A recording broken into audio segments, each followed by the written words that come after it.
Del Evangelio de San Mateo, dijo Jesús a sus discípulos: no les tengáis miedo, pues no hay nada encubierto que no haya de ser descubierto, ni oculto que no haya de saberse. Lo que yo os digo en la oscuridad, decidlo vosotros a la luz, y lo que oís al oído, proclamadlo desde los terrados. Y no temáis a los que matan el cuerpo, pero no pueden matar el alma. Tened más bien a aquel que puede llevar a la perdición alma y cuerpo en la gehenna. ¿No se venden dos pajarillos por un as? Pues bien, ni uno de ellos caerá en tierra sin el consentimiento de vuestro Padre. En cuanto a vosotros, hasta los cabellos de vuestra cabeza están todos contados. No temáis, pues, vosotros valéis más que muchos pajarillos. Que por todo aquel que se declare por mí ante los hombres, yo también me declararé por él ante mi Padre que está en los cielos. Pero a quien me niegue ante los hombres, le negaré yo también ante mi Padre que está en los cielos. Podríamos poner un título a esta catequesis del Evangelio de este domingo 12 del tiempo ordinario. No tengáis miedo, o no tengas miedo. No tengas miedo. ¿Por qué dice Jesús, no tengas miedo? Porque previamente les ha dado unas palabras que los pobrecitos han temblado como una hoja de pino. Han temblado, sí. Han temblado porque les dice, os envío como corderos en medio de lobos. Les ha dicho, no está el discípulo por encima del maestro, ni el siervo por encima de su señor. Ya le basta al discípulo ser como su maestro, y al siervo como a su amo. Si al dueño de la casa le han llamado Belcebú, cuánto más a los de su casa. Si a Jesucristo le han llamado príncipe de los demonios, ¿qué pueden esperar los discípulos? Hay gente que piensa que ser discípulo de Jesús es para cultivar su narcisismo. Aquí estoy yo. ¿Cuánto sé? ¿Cuánto he estudiado? ¿Cuánto hago por aquí? ¿Cuánto hago por allá? Soy el brazo derecho de la parroquia, soy el brazo derecho de este movimiento. Pero bueno, ¿de qué vas? Si a Jesucristo le llamaron príncipe de los demonios. Es que pues el golpe va a ser muy fuerte. Mejor prepararse ¿a qué? ¿A sufrir? Pues tampoco voy a decir eso. A tener a Jesucristo como tu buen pastor. El que está contigo. Pase lo que pase. En las buenas y en las malas. Porque, repito, Jesucristo nos envía exactamente igual, salvando las distancias, por supuesto, como su Padre le ha enviado a él, como cordero en medio de lobos. ¿Dónde están los lobos? Pues los lobos somos tú y yo, es la humanidad. Es la humanidad que ha dado espaldas a Dios. Que ha dado la espalda a Dios. La espalda a Dios como la dio el pueblo de Israel. Y a fuerza de dar la espalda a Dios, pero como aún así su voz seguía resonando, quisieron apagar la voz crucificándole en la cruz. Es impresionante porque esto os lo he dicho otras veces ya, ¿no? Os lo he dicho otras veces, quisieron apagar su voz y cantaron victoria.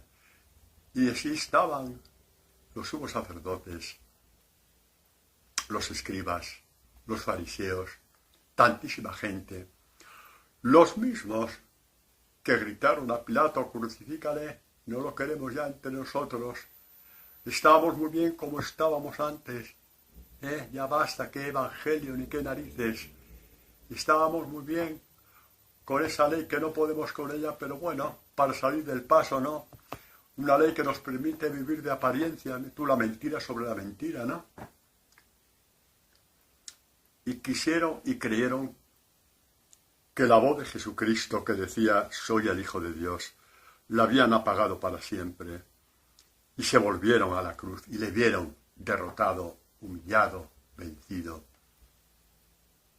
Y de pronto apareció la vida en el crucificado cuando dijo, Padre, perdónales porque no saben lo que hacen.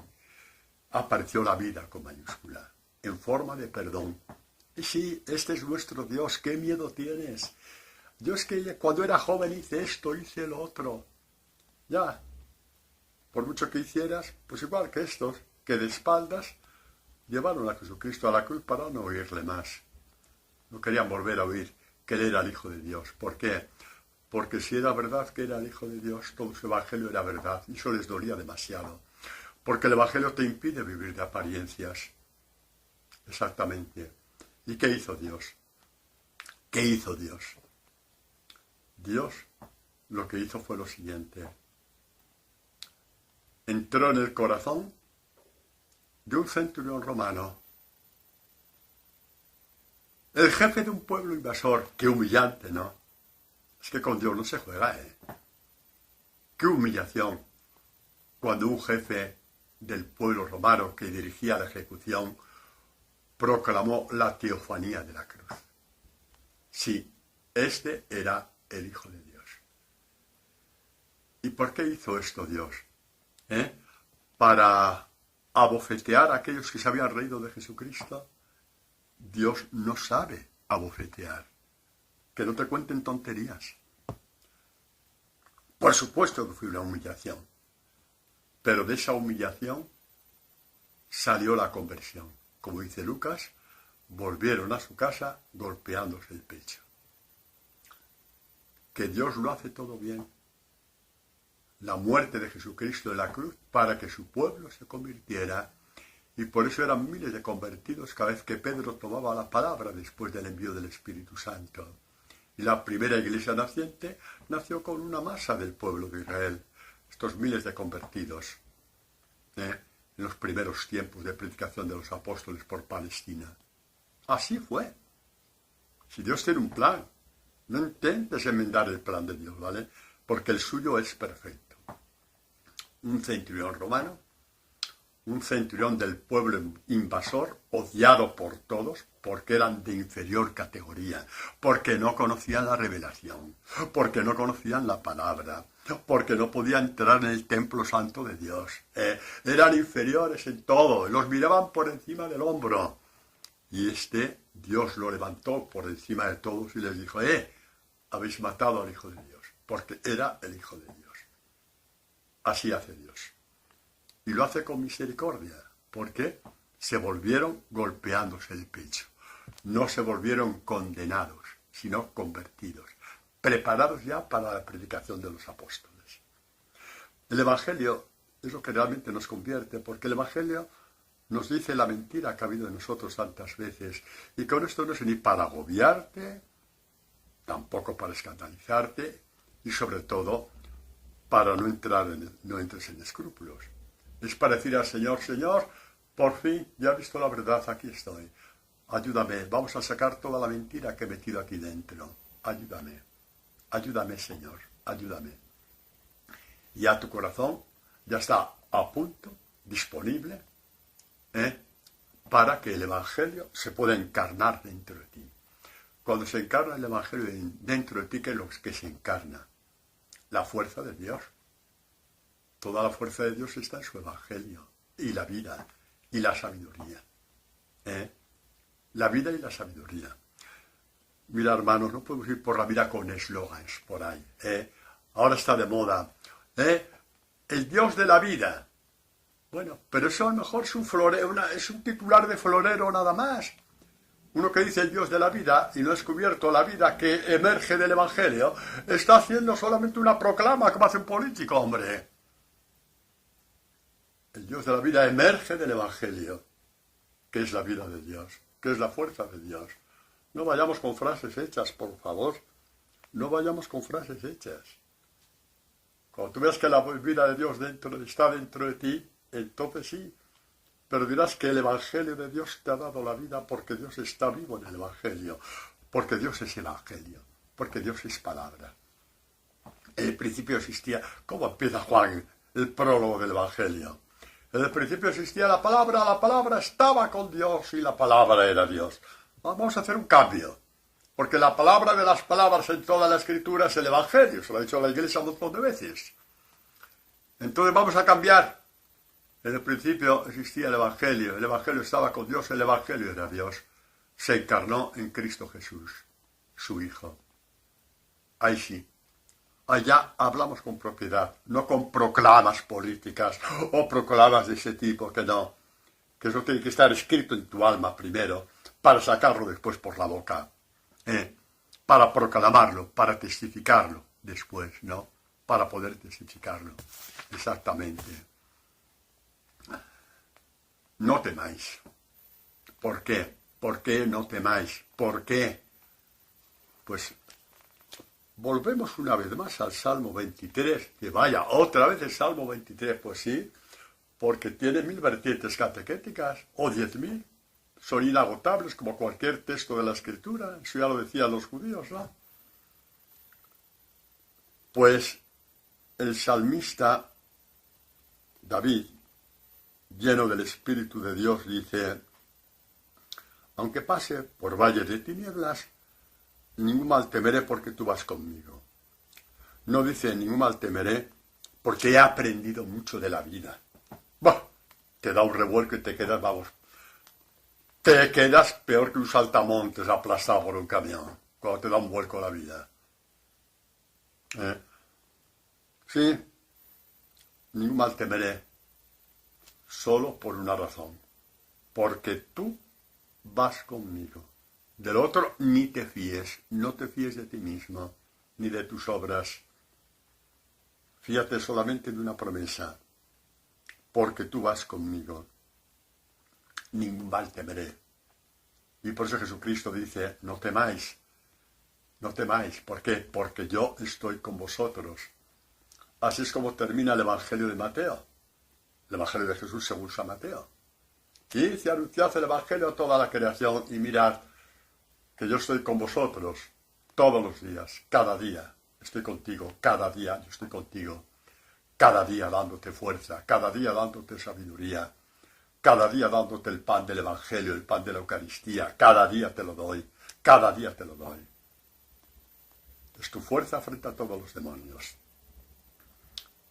Porque los demonios no pueden con la palabra de Dios grabada en el corazón. No pueden, son impotentes. Mientras guardes la palabra de Dios en tu corazón, en verdad, en espíritu y verdad, en espíritu y verdad, los demonios podrán arremeter contra ti. Incitará a lobos que atenten contra ti, que vas como cordero, pero no podrán contigo. Porque Dios está contigo. Esto ya lo sabía el pueblo de Israel. Perdonad. Esto ya lo sabía.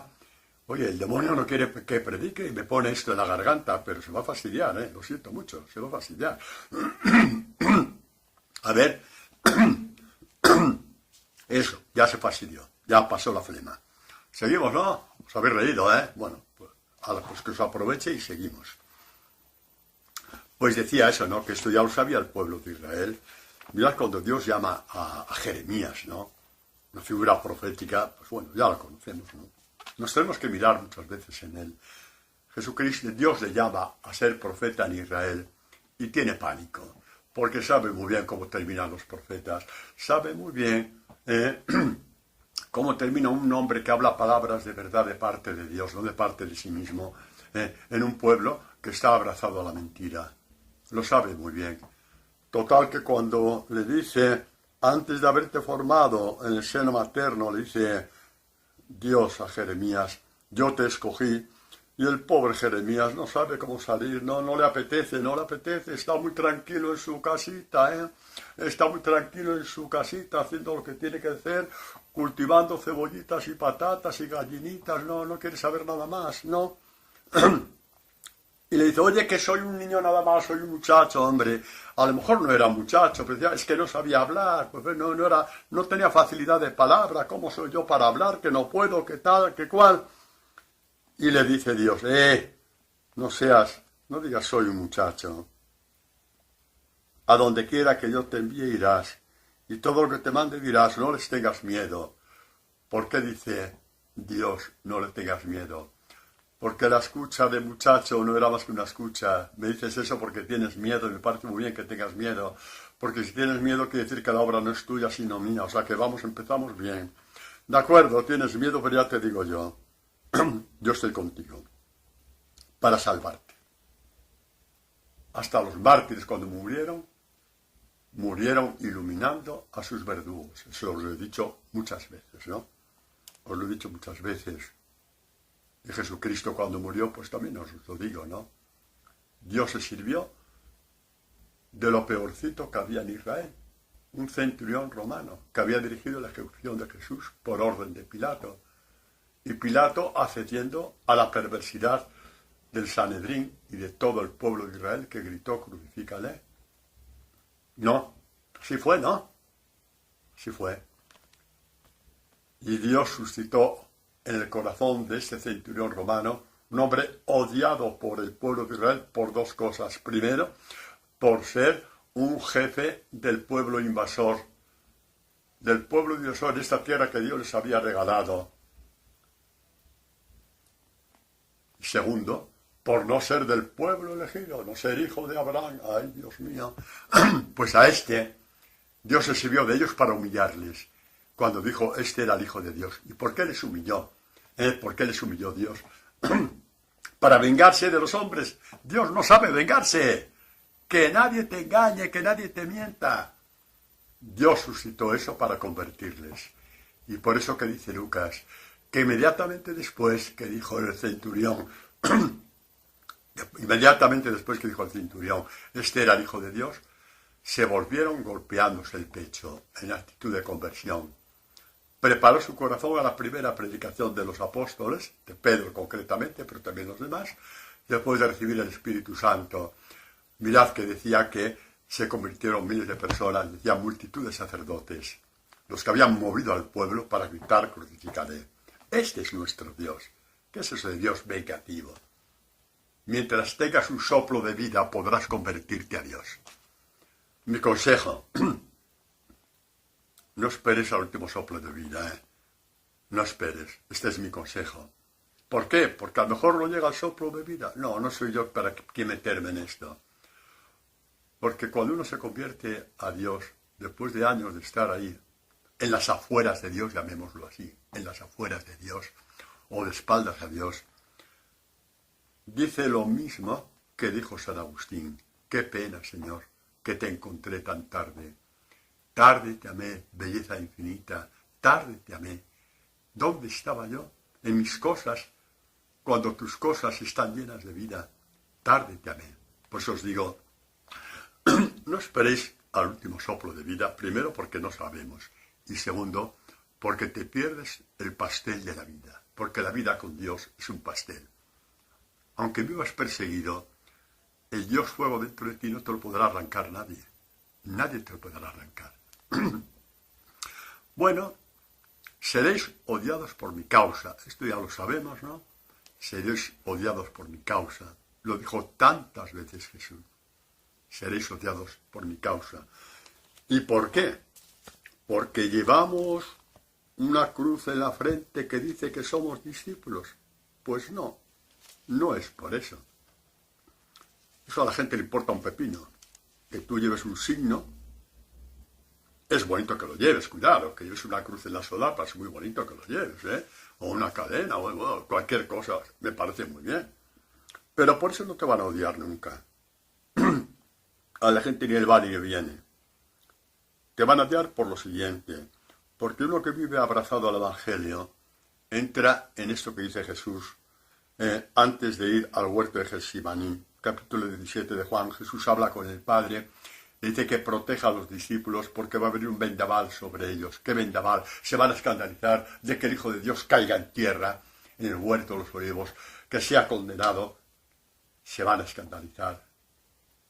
Se le van a caer este castillo de fuegos artificiales que se habían montado cuando empezaron a seguir a Jesús. Igual que nosotros, ¿verdad que sí? Sí. Entonces, Jesús le dice al Padre que les proteja y les dice, yo les he dado tu palabra. Esto es una palabra de protección de Jesús para los discípulos de generación en generación, también para nosotros, si es que realmente tenemos en el corazón esta única motivación de vivir, que es la de llegar a ser discípulos de Jesús. La única no, pero sí la más importante y la que ilumina a todas las demás. Dice, yo les he dado tu palabra y el mundo los ha odiado porque no son del mundo, como yo no soy del mundo.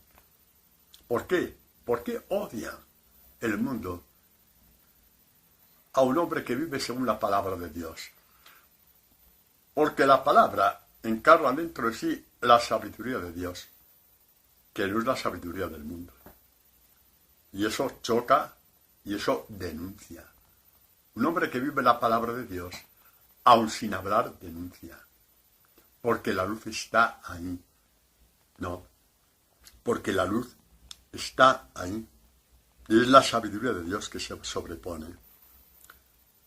Mirad, la sabiduría del mundo esencialmente es una sabiduría pues que la vimos en Adán y Eva. Adán y Eva prefirieron su palabra, inducida por Satanás, como siempre, a la palabra de Dios. ¿Por qué? Porque se dejaron llevar por los sentidos exteriores. ¿Qué vio Eva? La manzana, que lo mismo daba que fuera la manzana, que fuera un piano, que no es cuestión de manzanitas, que daba igual que fuera una manzana o fuera un piano.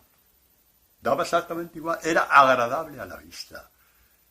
Y excelente para alcanzar sabiduría. La sabiduría de los sentidos es lo que domina el mundo. Y cuando hay un grupo de personas que vive según la sabiduría de Dios, es decir, según los sentidos del alma, como dice San Agustín, ¿y qué pasa con los sentidos del cuerpo? Utilízalos también, pero están al servicio de los sentidos del alma. Y eso chirría al que es esclavo de sus sentidos. Chirría, te arrincona y todo lo demás. ¿Y qué haces tú? ¿Llorar como una Magdalena? No. Alegrarte en Dios. ¿Por qué? ¿Porque eres un masoquista? Tampoco. No seas tonto. Porque Jesús está contigo. De la misma forma que el Padre estuvo con Jesús. Cuando dijo, ¿no? Antes de ir a Getsemaní, llega el tiempo que me vais a abandonar todos. Pero yo no estoy solo. Me dejaréis solo.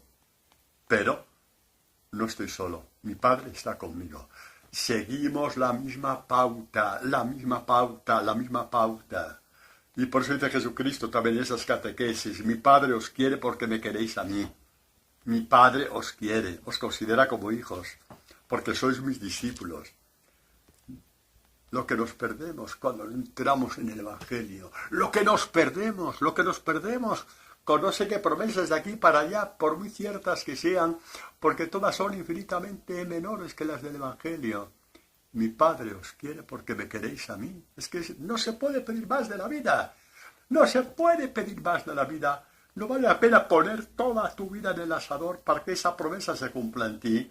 Mi Padre te quiere porque me quieres a mí, porque luchas por ser mi discípulo. Con tu debilidad, pues claro, así llamé yo a los discípulos, a mis discípulos, débiles como eran, hijos de este mundo, buscando la gloria de este mundo. Y tuve que morir para darles mi espíritu. Y todos murieron predicando el Evangelio. Menos Juan, que intentaron matarle, ¿no? Pero también supo lo que era dar la vida por Jesucristo, como todo discípulo de Jesús. Así es. Es muy bonito en este contexto, es muy bonito lo que dice Jesús. En las mismas catequesis de la última cena, no os dejaré huérfanos, volveré a vosotros. No os dejaré huérfanos. ¿Qué significa esto? ¿Quién es el huérfano en la Escritura? El que no puede valerse por sí mismo, el desvalido, el que está a merced del poder de los demás, el que no tiene ningún poder. Incluso huérfano significa despojado. A Jesucristo le despojaron de todos sus honores, de toda su dignidad, primero a lo largo de toda su vida, diciéndole todo lo que dijeron, que no voy a repetirlo, y segundo, despojado en la cruz. No os dejaré huérfanos, como mi Padre no me dejó huérfano a mí. Como mi Padre no me soltó de la mano incluso cuando estaba siendo crucificado. No os dejaré huérfanos. Os despojarán, pero yo os revestiré con mi espíritu. Os quitarán la dignidad, pero tendréis la dignidad de Dios. ¡Alá! Lo que acaba de decir el Padre Antonio. Pues no me he equivocado, lo repito. Te despojarán de dignidades y honores, que tantos sinsabores crean en el mundo, por envidiar las dignidades y honores de otros. Te despojarán de ellas, te liberarán de ellas. Te liberarán de ellas. Y tendrás la dignidad de Dios. ¿Qué? Que sí. Tendrás la dignidad de Dios. La dignidad de hijo de Dios. La dignidad de los discípulos de Dios. Sí, vale la pena poner toda la carne en el asador para alcanzar la madurez del discipulado. El Evangelio dentro de ti. El amor de Dios dentro de ti. La fuerza de Dios dentro de ti. Solamente así Jesús puede decir no temáis. No temáis. Jesucristo no nos puede enviar al mundo con nuestra debilidad. Sería inmoral. Y Jesucristo no sería Dios. No sería el Hijo de Dios. Es muy fuerte lo que digo. Pero precisamente porque es Dios y porque es el Hijo de Dios, vamos al mundo con su fuerza. Con su fuerza. El Espíritu Santo dentro de nosotros. El Espíritu de Jesús. El Espíritu que dio fuerza a Jesús para recorrer el camino del Calvario. Y si queréis, retrocedemos un poco. El Espíritu que dio fuerza a Jesús para aguantar a estos 12 sinvergüenzas que con él no hacía más que pelearse a ver quién era el más guapo y el más bonito. Eso es. A ver quién se llevaba la primicia de la entrevista en televisión. A ver, el más importante. Había que tener fuerza para aguantar a esta gente, ¿no? Es que si no tuviera esta fuerza, tampoco te hubiera aguantado ni a ti ni a mí. Y esta fuerza se encarna en nosotros. Y nos dice, vete. Vete y anuncia mi evangelio. Anuncia mi evangelio, no para dar ejemplo de nada a nadie, que no. Porque yo estoy contigo. Yo soy tu fuerza. Yo soy tu sabiduría. Yo soy tu alegría. Mira, un discípulo, aunque esté perseguido, aunque esté calumniado, que estas cosas pasan sí o sí. ¿No te gusta? ¡Hala! Vete a otra parte. Sí o sí seremos perseguidos, malinterpretados, etc. Pero con la fuerza de Dios. Y con la sabiduría de Dios. Con la fuerza de Dios, con la sabiduría de Dios, con la alegría de Dios. Por eso un discípulo siempre tiene a tope la fiesta de Dios en su alma. La fiesta de Dios en su alma es la vida de Dios, es Dios mismo dentro de ti. Dios Padre, Dios Hijo y Dios Espíritu Santo. Y esa fiesta tiene una música impresionante. Una música impresionante a lo largo de la fiesta dentro de ti. Una música impresionante porque hay una orquesta infinitamente superior a todas las orquestas del mundo. Y tiene un nombre esa orquesta, el Evangelio de Jesús. Es la música de Dios dentro de ti. Es la música de Dios dentro de ti.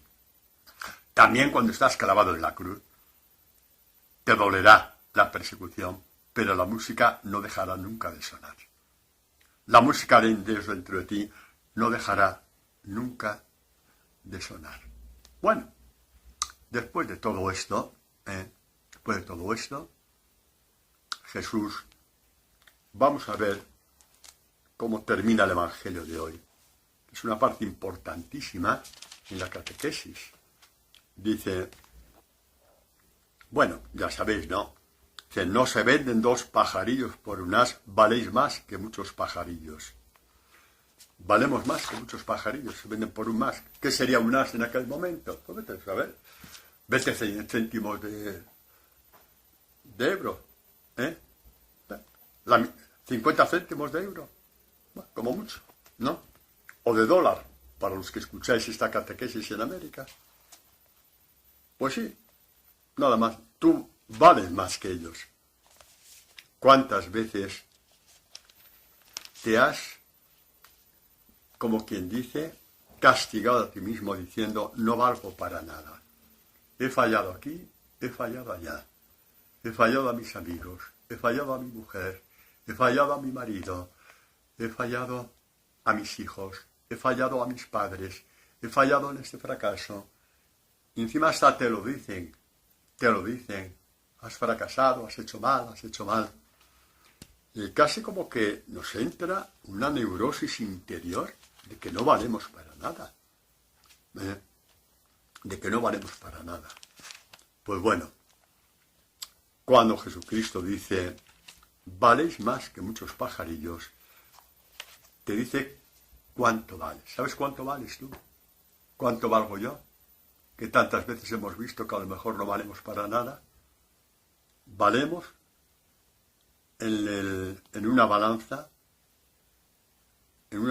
tú pesas más que el cordero que murió por ti, que Jesucristo. Es una barbaridad, tomadlo como queráis. Dice San Pedro, habéis sido rescatados de la conducta necia heredada de vuestros padres, no con algo caduco, oro o plata, con eso se compran los esclavos, ¿no? Con eso, sino con una sangre preciosa, como de cordero sin tacha, sin mancha, a Cristo. Es lo que valemos, la sangre de Cristo. Todo eso valemos nosotros. Eso para que no te castigues más, para que no digas no sirvo, no valgo. Mira, no me importa ni a mí ni a nadie lo que podamos fracasar aquí o allá. Pero te doy una garantía. En nombre de Dios, no en nombre del Padre Antonio Pavía, porque en nombre de Antonio Pavía no puedo prometer nada. En nombre de Dios te prometo a ti que me escuchas, que lo más preciado que puede llegar a un hombre es ser discípulo del Señor. Y en esto, como te interese de verdad, jamás fracasarás. Esta es la buena noticia que te doy hoy y que sirve también para mí. Jamás fracasarás. El que le interesa realmente, de verdad, en espíritu y verdad, alcanzar el discipulado, se mete en el Evangelio, se deja de mentiras tontas, entre en la verdad, se deja llevar pasito a pasito, no te lo comas todo de un golpe, pasito a pasito, y habrás acertado en la vida. Más, perdonad que os ponga no, iba a decir una comparación, pero como no quiero ofender a nadie porque hay hombres por medio, no lo voy a decir. Simplemente diré que serás el mayor triunfador de la vida. Los mayores triunfadores en la vida, aunque seas parapléjico en una silla de ruedas, ¿vale? El mayor triunfador de la vida es el que alcanza a ser discípulo de nuestro Señor Jesucristo. Y el molde para ser discípulo de Jesús lo tienes en el Evangelio. Totalmente ahí. Te enseñará a rezar. Te enseñará a estar con Dios. Te enseñará a sufrir sin berrear, sin ir llorando por las esquinas, sin ir contando a todo el mundo qué es lo que te han hecho. Eso lo hacían los fariseos. Tú no hagas eso. Son secretos de alcoba que tienes que llevar solamente con Dios. Son secretos de alcoba que tienes que llevar directamente con Dios. Porque tu precio, el precio de tu rescate, fue la sangre preciosa del Cordero de Dios, del Hijo de Dios. Todo eso es lo que vales en la balanza. Todo eso. Que nadie te engañe. Que el demonio te puede engañar porque has pecado mucho. Dile al demonio que se vaya a tomar vientos donde le dé la gana. Porque todos esos pecados están clavados en la cruz. ¿De acuerdo? Y un discípulo, porque conoce la cruz de Jesús, porque está crucificado con Cristo, como dice San Pablo, estoy crucificado con Cristo, dice San Pablo, no le pueden engañar. Ha sido perdonado ya, totalmente perdonado. Totalmente perdonado. Esos pecados ya no existen. Esos pecados ya no existen. Como no existió ningún pecado para el buen ladrón que también dio testimonio de Jesús. Vaya, qué humillante para el pueblo de Israel, ¿no? Primero un centurión romano que no es del pueblo de Israel. Y después la escoria de todas las escorias. Un tipo que era ladrón, que lo tuvieron que matar, pues ya, ¿qué habría hecho? Y Jesús le dijo, hoy estarás conmigo en el paraíso. ¿Ya? Fue la primera canonización de la iglesia. La hizo Jesús mismo directamente. Hoy estarás conmigo en el paraíso. Canonizado por el mismo Jesucristo. ¡Qué escándalo! Sí, si eres moralista, serás qué escándalo. Si hueles un poquito lo que es el discipulado, saltarás de alegría, porque estas palabras van también para ti. Porque el hoy de Dios sobre ti es cuando el Evangelio está encarnado dentro de ti. Ya conoces la fiesta de Dios. ¿De acuerdo? Eso es. Bueno, pues al final del Evangelio de hoy, Jesús dice a estos buenos hombres que todo aquel que se declare por mí ante los hombres, yo también me declararé por él ante mi Padre que está en los cielos. Pero a quien me niegue ante los hombres, le negaré yo también ante mi Padre que está en los cielos. Bueno, aquí hay que hilar muy fino. Cuidado, cuidado, cuidado con las ideas que nos puede meter el demonio. Por los escrúpulos y miedos ancestrales que nos puede meter el demonio, porque a lo mejor es posible, o muy probablemente, alguna vez negaste a Jesucristo delante de un grupo, delante de una asamblea, delante de unos amigos, cuando hablaron mal de él, mal del Evangelio, mal de eso, mal del otro, y a ti te dio miedo, tuviste cobardía, no querías perder el buen nombre que tenías en ese grupo con los amigos, hiciste como que no habías oído. ¿Cuántas veces, no? Que culpan a Dios del mal de este mundo. Este Dios es un monstruo, ¿cómo deja morir a ese niño? ¿Cómo deja esto? ¿Cómo deja lo otro? En fin, uno es más inteligente que Dios, y claro, y por eso se permite estas cosas, y esto lo hemos oído. Y miras para otra parte diciendo, esto no va conmigo, ¿por qué me voy a meter? ¿Esto ha pasado? Bueno, si ha pasado en ti, en mí sí ha pasado, ¿vale? Así ya para que no os asustéis. Si esto ha pasado, ¿sabes lo que os digo? Chicos y chicas, bienvenidos al Club de Pedro. Este club lo inauguró Pedro.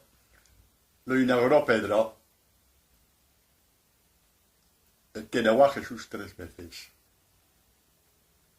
Tenía demasiado apego a su vida, a su propia estima, a su dignidad, como para decir que conocía a Jesús.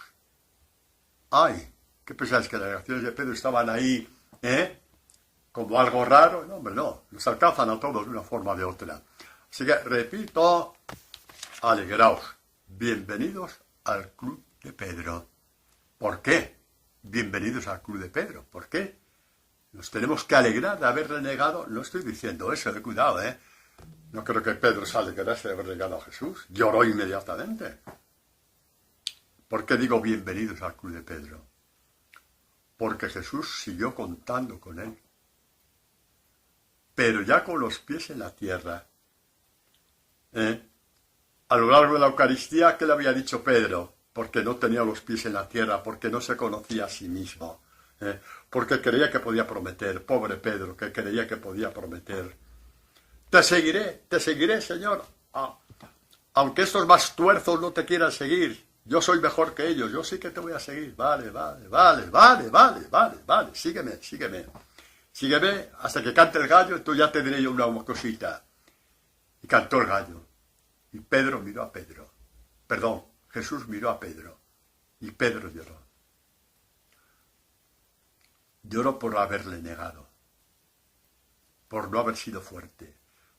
Por no haber creído en Jesucristo. Creyó más en sí mismo. Lloró, pero también sabía, lo más profundo de su corazón, que Jesús no le iba a rechazar. No sabía cómo ni de qué manera, pero sabía que no le iba a rechazar. Lo sabía perfectamente. No sabía ni cómo ni de qué manera. Y lo recogió, y como ya sabéis, ¿me amas? Vale, pues pastorea. ¿Me amas? Apacienta mis ovejas. Os dije una vez, ¿no? Como comenta San Agustín, esto de me amas, apacienta mis ovejas, que Jesús marca ahí el mayor signo de amor que un hombre, una mujer puede tener hacia él. Ser pastor, ser pastora, en tu grupo, en tu movimiento. Vete al seminario, empieza a ser pastor. Sí o no tengas miedo, hombre, no tengas miedo. No tengas miedo. Ay, es que yo no soy digno. Vamos a ver, chaval. o joven, o hombre maduro, que puedes ir al seminario, seguramente que eres más digno que yo. Y Dios me llamó a mí. Así que tranquilo, ¿vale? Y me aguantó a mí, tranquilo. Y aguantó mis negaciones como a las de Pedro, tranquilo. Y ahora estoy enamorado del pastoreo. Estoy enamorado de apacentar ovejas. Es lo que me da la vida. Yo no predico por sacrificio. No predico porque me mande nadie. Predico porque, como decía Jeremías, tengo un fuego dentro de mí, que si lo arranco, me muero, porque ya la vida no tiene sentido. Sí, ¿estás pensando en pastorear? No tengas miedo.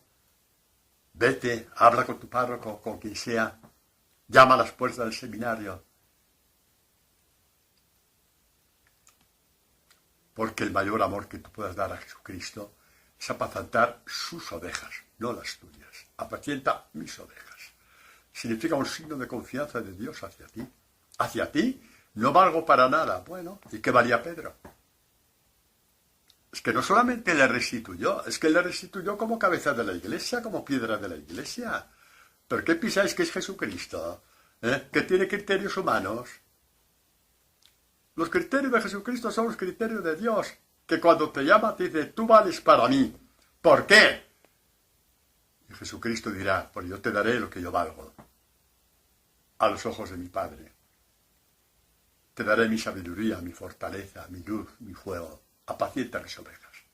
No tengas miedo, no tengas miedo.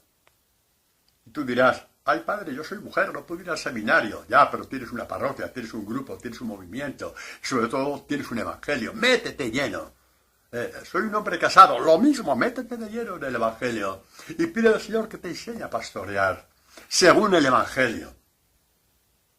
Pide al Señor que te enseñe a pastorear según el evangelio.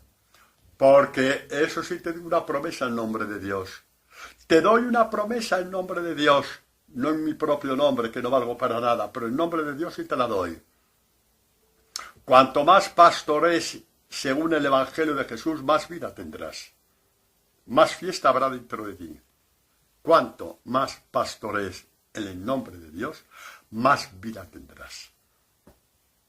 Más fiesta de Dios habrá dentro de ti y más vida en nombre de Dios podrás dar a los demás.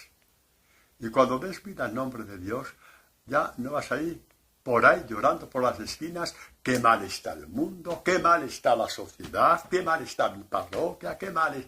No, ese discurso ya te lo quitas, porque das vida, y como das vida, estás ya en la onda, en la órbita de Dios. Si Dios nos ha cansado del mundo, ¿quién eres tú para cansarte del mundo? Ojalá te cansase de tus pecados y te convertirías antes. Jope, hoy estoy un poquito duro, me cache la mar salada.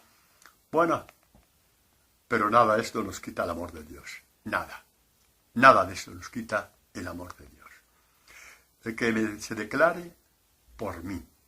Vamos a ver un texto precioso. En esto de Dios que se declara a favor de los suyos. De los que testifican a favor de él. Vamos a hablar de Esteban, el primer mártir. Esteban, primer mártir, hay que entrar un poco de lleno en la figura de este hombre. Es muy bonito porque lo que significa el nombre de Esteban, Esteban significa corona. Esteban coronó su vida, dando su vida por Jesús y el Evangelio. ¡Qué nombre más bonito! Y es corona también, porque es una imagen de todo discípulo de Jesús, porque corona igualmente su vida con el Evangelio de Jesús. Así es como se corona nuestra vida. Así es como se corona. Pero bueno, este Esteban no parece, según se lee un poquito textos de la antigüedad, de que haya seguido a Jesús desde el principio. Hombre, sabemos que no era apóstol, eso sí lo sabemos, pero juntamente con los apóstoles había otros que eran discípulos de Jesús y que les acompañaban también. Parece ser que Esteban no fuera de estos primeros seguidores de Jesús. Si lo fue, también lo abandonó en el Calvario. Así que por ahí empezamos bien. Y si no lo fue, quiere decir que sería de los primeros, convertidos en la predicación de los apóstoles, concretamente de Pedro, pero también de los demás, pues muy probablemente, fue de los que gritó ante el César, crucifícale. Fue el que gritó también con todos los demás, con todo Jerusalén, gritaron a una: hay que dar muerte a ese impostor y salvemos la vida de Barrabás. ¿Os dais cuenta de lo que Dios puede hacer con una persona? Con lo que hizo con Esteban. ¿De dónde salió esta fuerza para declarar que Jesucristo era el Hijo de Dios en el Sanedrín, sabiendo que estaba firmando su muerte? ¿De dónde? De Jesús. ¿De dónde vas a sacar tú la fuerza para ser discípulo? De aquel que te dice: te llamo a ser mi discípulo. Ahí tienes el Evangelio. Es todo el Hijo de Dios dentro de ti. Y su Espíritu. La fuerza del Espíritu Santo. Y el Padre en ti, porque el Padre te quiere. El Padre quiere con locura a los que dan los pasos para ser discípulos de su Hijo. Con locura. Mi Padre mismo os quiere, lo dice el mismo Jesús en estas catequesis de la despedida en la última cena, antes de ir al Getsemaní. Bueno, pues Esteban, repito, muy probablemente participó de la condena de Jesús. Y aun en el caso de que fuera discípulo lejano de Jesús, como tantos otros, también le dejó vendido a su suerte. Bueno, empieza a predicar Esteban, y le detienen. Dice: este es muy peligroso, este es peligroso. Da una forma de hablar de Jesucristo que conmueve, que arrastra. Estamos mucho peor que cuando matamos a Jesús. Le está siguiendo ahora mucho más gente. ¿Por qué le mataríamos? ¿Lo podemos haber desterrado por ahí? Le podemos haber dado, no sé, oleadas de gente que están siguiendo a Jesús. Y Esteban era uno, si se dice, de los que tenía la palabra tan fuerte, tan fuego en el corazón, que hablaba y cautivaba a los oyentes. Total, que le detuvieron, le detienen, el sumo sacerdote le pregunta: ¿no? ¿Eres discípulo de Jesús? ¿Qué haces? ¿Dónde vas? ¿Qué haces? Y Esteban da una catequesis preciosa. Esteban da una catequesis preciosa ya desde los inicios del pueblo de Israel, desde Abraham, para terminar diciendo que Jesús es el Mesías. Y luego, lleno del celo de Dios, del fuego de Dios, viendo en las caras de esta gente que no les importa un pepino lo que están oyendo, porque la han cogido para matarle. Lo sabe Esteban, ya lo sabe. Diga lo que diga, le van a matar igual. No es eso lo que le duele, es esta cerrazón a la verdad. No se mueven ni un milímetro de la mentira en la que están instalados.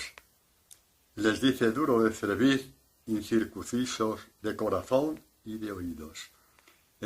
La circuncisión del corazón y del oído, tantas veces dicho por los profetas, nunca les interesó a nadie. A nadie. Bueno, así que estos no aguantaron más y retiraron sus dientes contra él. Y dice: pero él, estamos en el capítulo 7 de los Hechos de los Apóstoles. Lo que voy a leer ahora es del versículo 55 en adelante. Pero él, Esteban, lleno del Espíritu Santo, miró fijamente al cielo y vio la gloria de Dios. ¿Sabéis por qué cuando Pedro caminó sobre las aguas, al principio caminaba muy bien? ¿Sabéis por qué caminaba muy bien los primeros pasos? Porque tenía los ojos fijos en Jesús, igual que Esteban a punto del martirio. No se fijó en sus perseguidores, se fijó en Dios. Miró a lo alto, al cielo, miró a Dios. El cielo, mirar al cielo significa mirar a Dios, buscar a Dios. ¿Y Pedro qué le pasó? Que mientras miraba fijamente a Jesús, caminaba sobre las aguas, igual que él, con la misma fuerza que él, Y de pronto sintió miedo, ¿por qué?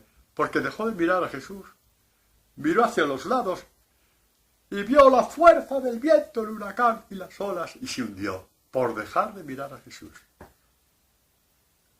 El día que dejes de mirar al Evangelio, tu debilidad podrá contigo. Mientras sigas mirando el Evangelio, tu debilidad se apoyará sobre la fuerza de Dios, sobre la roca. Esto no lo olvides nunca. Mirar el Evangelio es mirar a Jesús. Padre, y mirarlo en la Eucaristía, la plenitud de la mirada tuya sobre el Evangelio alcanza todo su esplendor cuando miras a Jesús en la Eucaristía. ¿De acuerdo? Es un proceso de plenitud. Pero mira el resplandor de Jesús en el Evangelio, que será tu fuerza. Miró al cielo y vio la gloria de Dios y a Jesús que estaba de pie a la diestra de Dios. ¿Qué significa Jesús de pie a la diestra de Dios? Algunos ya me habéis oído esta catequesis sobre la gente que estáis en Madrid, sí, los demás a lo mejor es la primera vez que la oís. Jesús de pie es la postura en que están los testigos en un juicio. Jesús está declarando ante el Padre que tiene ahí a su discípulo fiel. Mirad, es precioso. Esto es precioso. Me declararé por él ante mi Padre. Y Esteban ve la gloria de Dios Padre y a su Hijo de pie al lado del Padre, testificando. Es la postura de los testigos. Esto lo dicen los santos padres de la Iglesia, no lo digo yo, que soy bastante tontolón.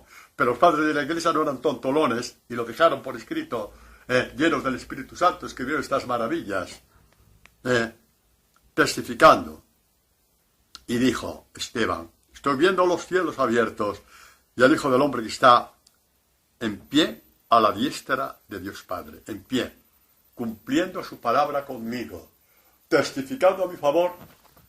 Yo que a lo mejor fui de los que grité, crucifícale. ¿Ves cómo hay esperanza para todos? Para ti que no te perdonas a ti mismo, que no te das esperanzas a ti mismo, porque a lo mejor has matado a alguien. Olvídate de eso. Olvídate, vete al Evangelio. Jesús declarará a tu favor. Sí, el Hijo del Hombre está a la gloria de Dios. Claro, esto ya fue el máximo de los máximos que podían escuchar esta gente y le mataron. Pero vamos a ver los gestos delicados de Dios. Nadie tan delicado como Jesucristo con sus discípulos. Ningún hombre podrá ser tan delicado contigo como lo fue Jesucristo con Esteban. Si lo fue Jesucristo con Esteban, lo será contigo si tú le dejas, ¿vale? Si tú le dejas. Si tú le dejas. Si tú le dejas. No te mires tanto a ti mismo que, en fin, las cosas, mis pecados, mis problemas, mis tristezas. Mira a Jesucristo, porque nadie tan delicado como es. ¿Qué hizo con Esteban las delicadezas?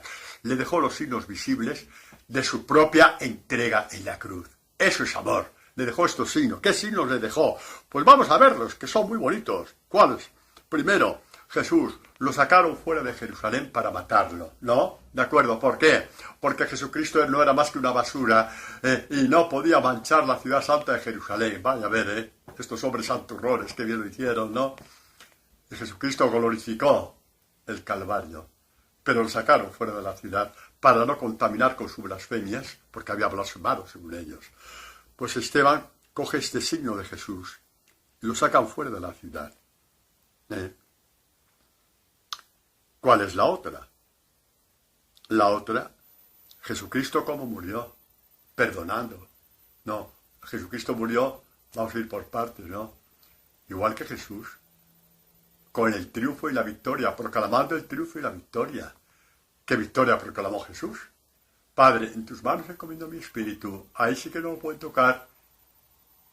Mi espíritu transfigurado, la transfiguración de Jesús, la resurrección, en tus manos. Las manos de los hombres eso no lo podrán tocar nunca. En tus manos estoy, Padre. Encomiendo mi espíritu. Y Esteban murió igual. ¿Qué dijo en el momento de morir?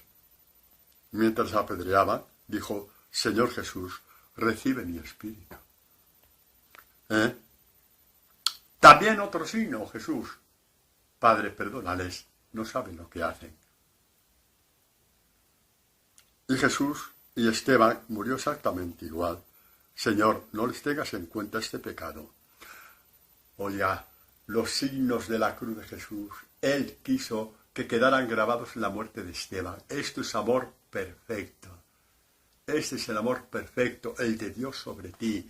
Lo tuvo sobre Esteban porque tú eres Esteban y yo soy Esteban. Coronamos nuestra vida, dando la vida por el Evangelio, dando la vida por Jesucristo. No les tengas en cuenta este pecado. En la muerte de Jesús, os dije antes, ¿no?, que se fueron golpeándose el pecho. Y en la primera predicación de Pedro, ¿cuántos de ellos se convirtieron? Pues es que fue así. Y la muerte de Esteban, ¿cuántos? Pues no sé con qué datos, porque hasta ahí no llego, pero si os digo que San Juan Crisóstomo, él sabría por qué lo dijo, pero no era ningún tonto, dijo, porque como San Pablo estaba participando, recogiendo las túnicas, los mantos de los fariseos mientras le lapidaban a Esteban, participó entonces, la facilitó la muerte de Esteban. Entonces dice San Juan Crisóstomo que la intercesión de Esteban por sus perseguidores alcanzó la conversión de Pablo. Y Jesús se le apareció en el camino. ¿Qué datos tendría nuestro querido San Juan Crisóstomo? No lo sabemos. Pero sabemos que la intercesión por tus enemigos, cuando te están matando, es siempre eficaz. Es siempre eficaz. Esteban, Jesús se declaró a su favor delante del Padre. ¿Qué podía decir el demonio? Este gritó, crucifícale. Este gritó a Barrabás. Este gritó, esto es inmundicia, es basura. Lo sacamos de Jerusalén, que es nuestra ciudad santa. No la puede contaminar un pringao como Jesús. Vale, de acuerdo y tal. El demonio posiblemente le podía recordar esas cosas. Y entonces vino Jesús y le puso los signos de su muerte. Mayor testimonio de amor de Dios hacia un hombre no lo hay más que este. ¿Me entendéis lo que estoy diciendo, vale? Por eso Pablo dice, estoy crucificado con Cristo, que nadie me moleste, yo llevo las señales de Cristo en mi vida. ¿Qué señales? La persecución por predicar el Evangelio. En cierto modo le pasa lo mismo que a Esteban, y San Pablo está orgulloso de esas señales. Y un discípulo de Jesús, en que las señales de la cruz se clavan en él por la persecución, por el odio, por la calumnia, por el desprecio. Tiene el mismo orgullo que Esteban, y tiene el mismo orgullo que Pablo. Y si te pasan estas cosas y lloras con el vecino o la vecina o con tu cura o con tu monja o con quien sea, no has entendido nada del Evangelio. No sabes lo que Jesús ha hecho con Esteban. Es un niñato nada más o una niñata. Mira a Jesús, igual que Esteban, al cielo, que Jesús está declarando a tu favor, diciendo, este es mi discípulo. Este es mi discípulo. Y terminar diciendo, no temáis, no temáis. Y cuando dice en otro texto de Lucas, no temáis, pequeño rebaño. Eso es. Queremos ser en un pueblo de 7.000 habitantes, 7.000 discípulos. Para eso es. Para que todos nos aplaudan y todos nos lleven en hombros, que no va a ser nunca así. Estemos donde estemos, seremos un pequeño rebaño. En tal parroquia o en la otra, en tal diócesis o en la otra, en tal misión de América, de África, de Asia, de China, siempre seremos un pequeño rebaño. Y pequeño rebaño que vence al mundo. No temáis, yo he vencido al mundo. Pequeño rebaño que ha vencido al mundo. Porque somos esa luz fuerte que cuanto más se ataca, más grande se hace, más ilumina, y más hombres y mujeres llevan a ansiar el discipulado. Este es nuestro Dios. Hijos míos e hijas mías, permitidme que os llame así, no tengamos miedo. Jesús y su santo evangelio están con nosotros y el Padre de Jesús nos quiere, como él mismo dice.